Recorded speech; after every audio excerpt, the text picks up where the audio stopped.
Hello everybody, welcome back to the channel.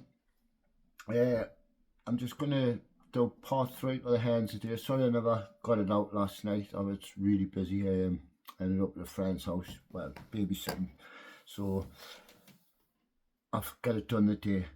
What I want to cover today is just things I think I might have missed, or a few other things: conditioning, keeping the condition on them, keeping them motivated, just things like that. So first off, I'm going to touch on how I kept them motivated all season.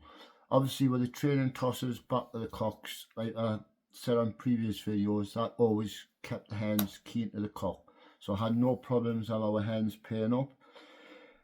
But what I did do, halfway through the season, I'd swap the cocks and the hens over. So I'd put the hens in the cock's loft and I'd put the cocks in the hens loft. That week I'd exercise the hens to the hens loft all week. Now this is the only time all season them hens would go into that loft without the cock. And the reason being, I try to make them think a little bit, stop them getting what they wanted, if you like. And do you know what I mean? Kept them thinking, and that's the way I done it. I put the cocks in that week. I exercised the hens, like I say, to that loft. And I only sent the hens that week. I left the cocks off for that reason, and that was probably the best week all season I would get off a hen, because when it come to the basketing, I hadn't been trained all that week, so I hadn't seen a basket. Put that basket on the floor in that cock's loft, and the hens more or less run into it because they know exactly what's coming, but you've made them think for a week beforehand, not seeing that cock, things like that, and they'll not pair up within a week. Definitely not.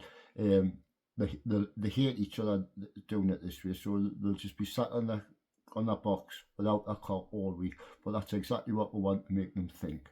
So that's what I've done halfway through the season. Another thing I've done, the week after I hadn't seen the cock, so the race where they got back, I'd leave them with a cock all weekend that weekend. So they haven't seen the cock all week, and then I left them with a cock all weekend. And this, any ones that might have went a little bit off form or haven't been in form, bring them into it. But that's the way I've done it for keeping them motivated all season. But you'll see when you put them hens in that cock's loft, they'll go up to the boxes, and if any hen goes near that box, they'll absolutely, well, they would fight, but the hens don't, so they'll sit on that boxes all week. Exercising that week is always an hour. I always work my hens hard because of the way I fed them, for getting them in as well as they needed it because of the way I feed them. So I always exercise for a full hour, and I made them do the full hour. They were always out the sky straight in. I never let the hens pick about the garden or anything like that, because you don't know what they're going to pick up, which could cause them problems. So I never ever let them pick about the garden, whether in the sky or in the loft. But like I say, that week they would be in the cock's loft. And after every exercise, them hens, it doesn't matter if there was 1,000 pigeons out on them gardens, them hens would be in that loft within 30 seconds of that door being open, because the first time they think the cock's going to be there, and then because you're keeping them guessing, all they think that week is my cock there, is my cock there, and at the end of the week when it's there, bang, that's the race. I always try to keep this race for the one before an Old Bird National, so the week after it would be the National. So you've freshened them up really for one of the big races that's coming. So that's how I kept the motivation for me hens. And like I say, once them hens started coming, the cocks, sometimes I was getting 10 hens, 12 hens before cocks. But don't get us wrong, we did have good success with cocks. It's just hens always seem to fly better. So if I ever started up again, I would only race hens, mate, 100%. Because cocks, like I've said in previous videos, Yes, you can get them on foam, but it's keeping them on foam's the hard part with a cock I found.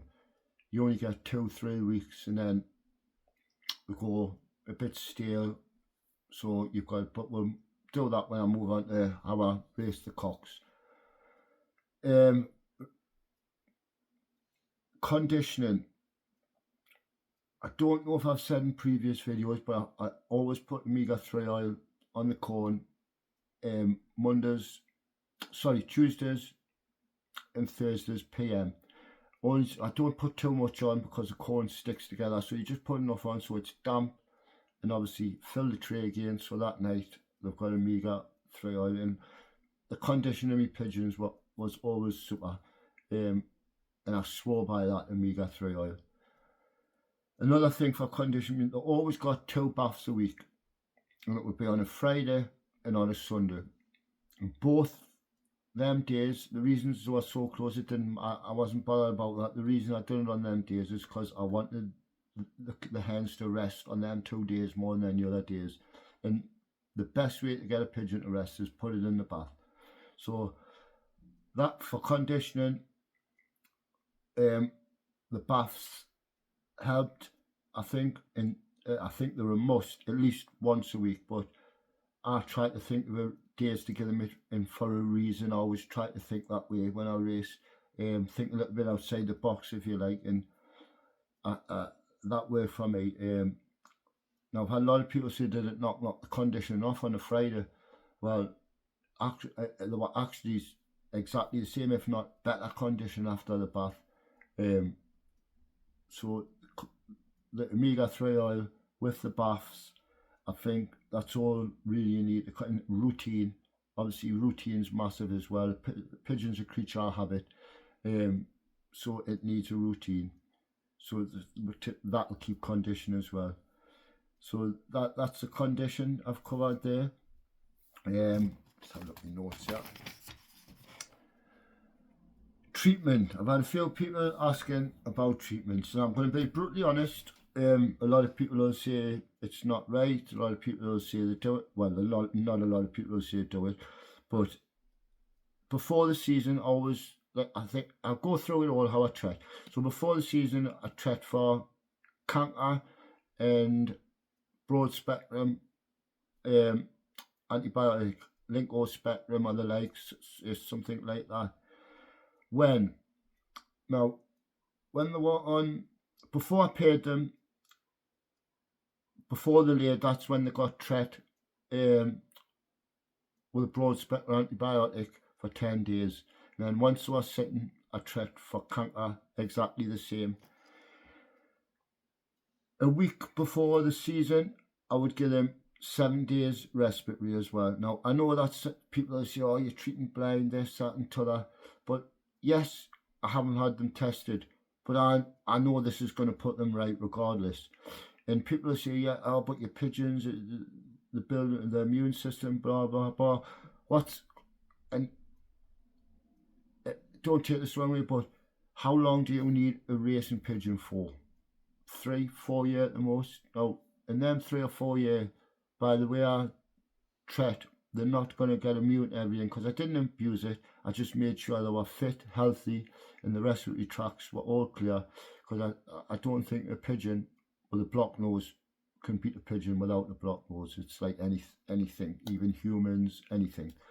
So I think respiratory treatment is a must during the season, an absolute must. And canker, that goes without saying. Keep on top of the canker and you'll not have no problems with coxy.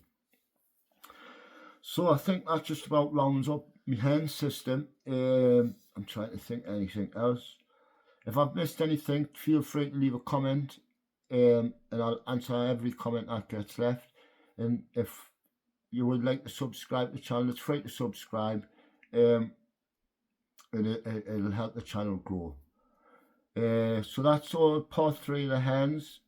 I'm not sure what I'm going to cover next, but I'll let you know. It'll be out the next few days, probably, yeah, the next couple of days, and I've got the loft visit on Sunday, so I'm really looking forward to that. So we'll get that put out and we'll see some top quality pigeons, no doubt, at that loft.